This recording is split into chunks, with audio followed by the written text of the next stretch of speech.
Welcome to Tamar Bowling Video Ball Reviews. If you like what we do, please support us by joining our Patreon page.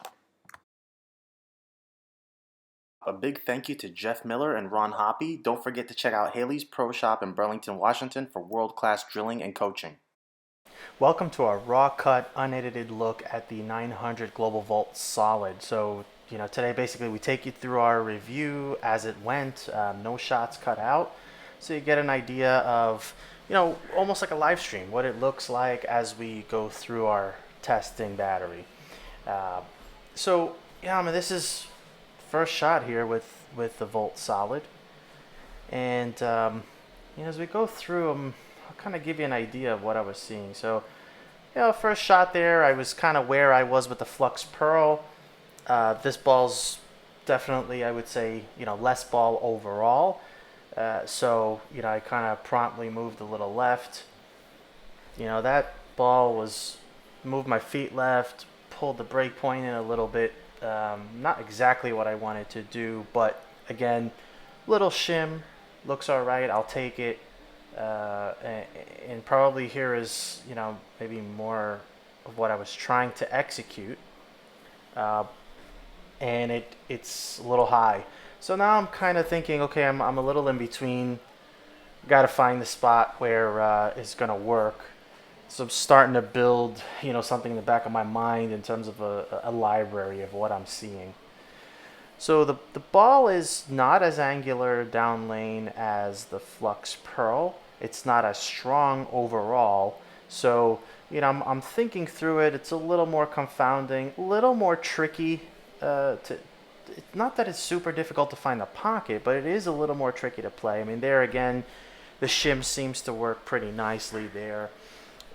It's bottom line is it's a little smoother, a touch earlier, I would say, or a bit earlier than the Flux Pearl, and I would say less ball overall.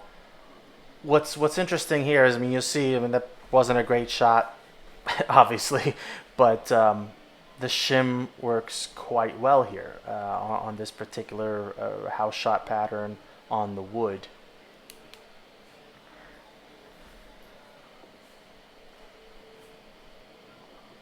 So that wasn't a bad shot, and that promptly read and went high. And so now I kind of have to start making my way back right. If you push it like that shot there, push it out to 7, out to the dry, the ball has nice shape. And I'm starting to kind of be a little curious about the motion. And if you watched the previous video, I talked about this a little bit, and I'm starting to see it here. That ball was, again, moved. I was a little surprised by it, and partly because I was striking so easily with the Flux Pearl, I'm kind of trying to understand this ball, which fits in the mid control, and it's kind of a benchmark. But here's the thing, as I go through this, at the end of the day, what I'm seeing is that this ball really reads what you do with your hand. So it's, on the one hand, it kind of telegraphs what you ask it to do. On the other hand, for mere mortals, it means release sensitive. That's kind of the way I saw it.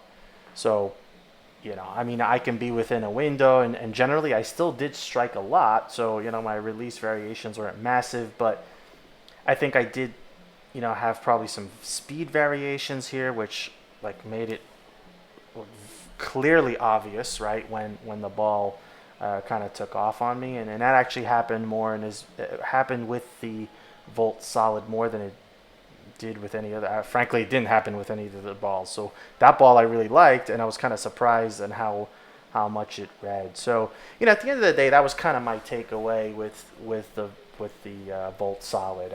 It's if you want to manage your release to manipulate what you're seeing on the lanes, I think it's going to work great. And that reminded me of the Wild Streak. But for some people, that's going to be tricky to really control that release sensitivity. Thanks for watching our raw cut of the 900 Global Volt Solid. Hope you enjoyed, and don't forget to subscribe.